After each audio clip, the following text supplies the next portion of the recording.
Hey everybody, it's your boy Big L PhD. Big L PhD. Thank you so much for checking out this video. Been a minute since I made one of these. There are a few things on my mind concerning the collegiate sphere. So I want to talk about real briefly. I want to talk about this idea of what it takes to make and to be a better person. A better person. Essentially, that's what I want to talk about. So you can tell by the thumbnail, or well, I guess the thumbnail of the picture I'm going to put up right here, whatever, that there is a difference in quality of person, and that can be a distinction between your education. In other words, what I'm saying is that your education doesn't necessarily mean that you're going to be a better person, a better human being.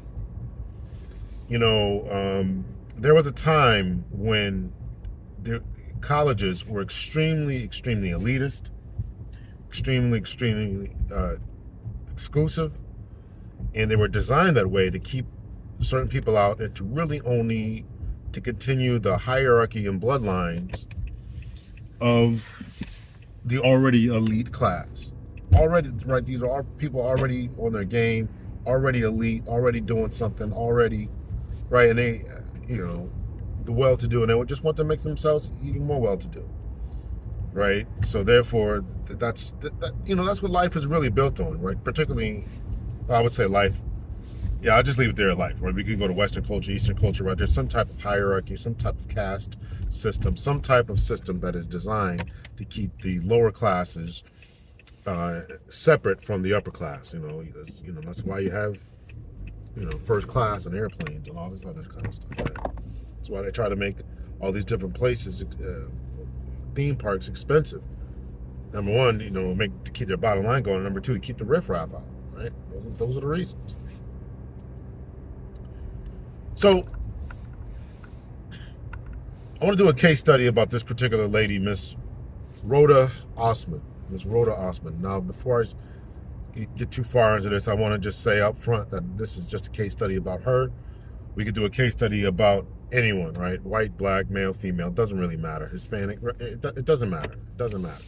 It doesn't matter because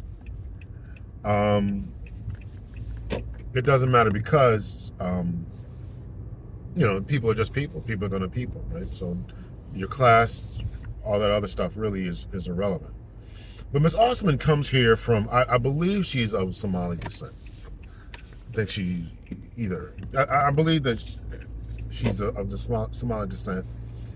And I took great umbrage with her accusing, let me just back up if you don't know the story. Let me just tell the story.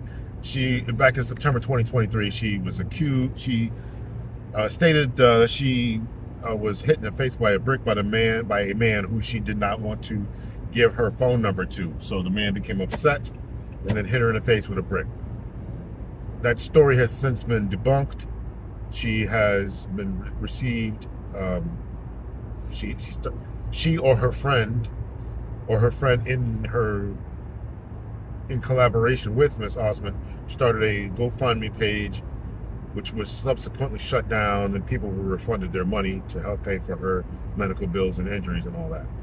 Something like collected like $42,000. So she was so that's the story. Then of course she's been arrested and released on $10,000 bond for fraud, theft by fraud, or something like that in the state of Texas. So that's where we're at. But what brings us to this educational component is that this woman, number one, she did it before. So let's just paint the picture here. She did it before.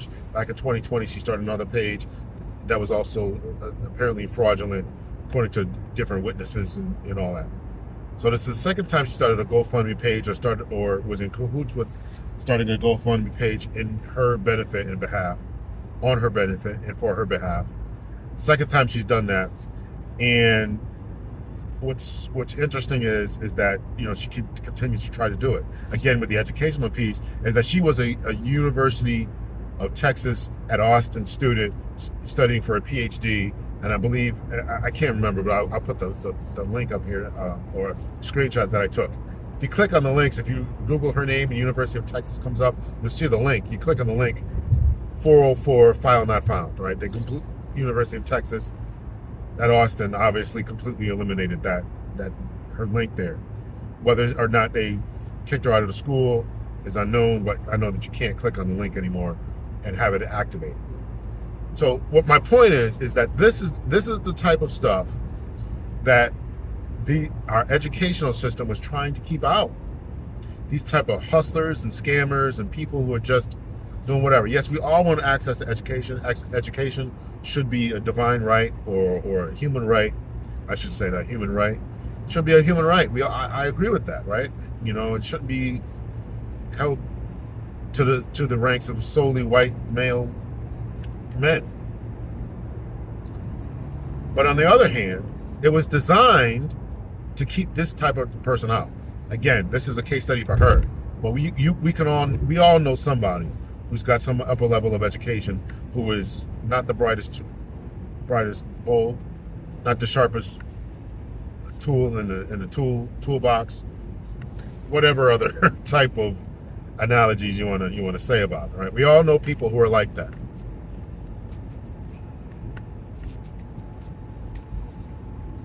So,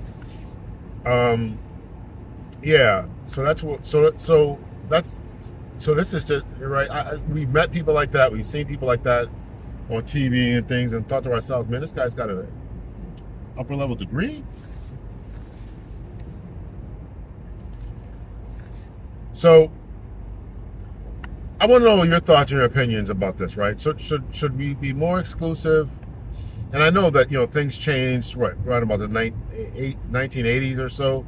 You know, they started letting more people go into schools. We can take a look at that as far as, you know, the expansion of education. It's ballooning prices, ballooning enrollments, and, you know, enter the financial aid, student loan, you know, debt crisis that we're dealing with. Right, so we got to take a look at whether it's just taking advantage of people, and then what the cost benefit analysis of it is, right? What's the payoff of all this, right? Is it worth the energy, worth the effort? But again, does it make you a better person, right? So I always complained about, you know, why do I got to take these courses if I want to be? You want to be a technician that, you know, does CAT scans. Or what's the another one? You know, phlebotomy techs and all this other stuff, right? You know, some medical specialty. Why do you need to take an English literature class? You know, I was always one of those people. You know, the instructors would say, "Oh, this is making you a more well-rounded person." But entering into college really should be the cherry on the cake.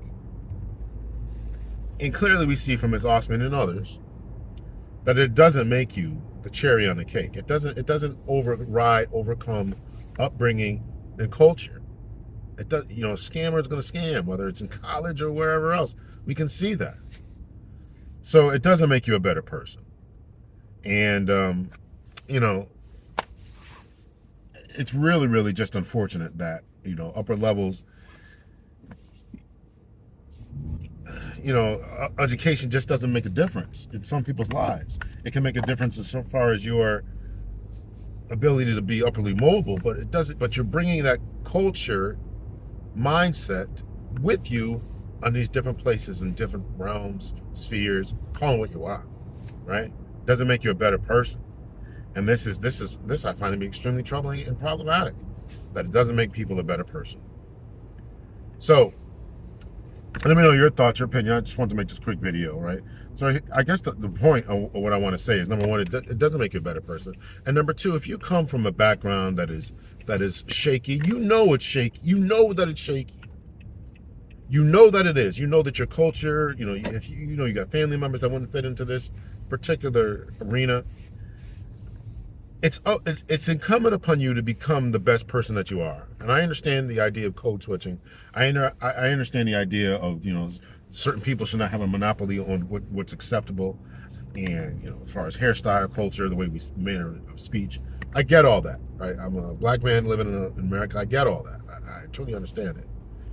But there's a difference between that type of cultural exchange and the dual socialities or dual mindsets that W.E.B. Du Bois talked about, and just completely continuing to embrace ratchet behavior. We have to find that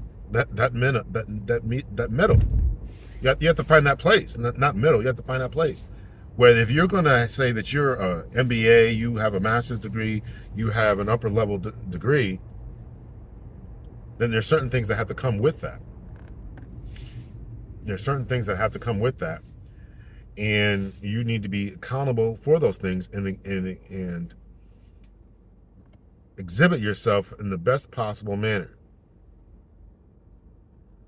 I heard a while ago that, some people, again, we talk about elitism.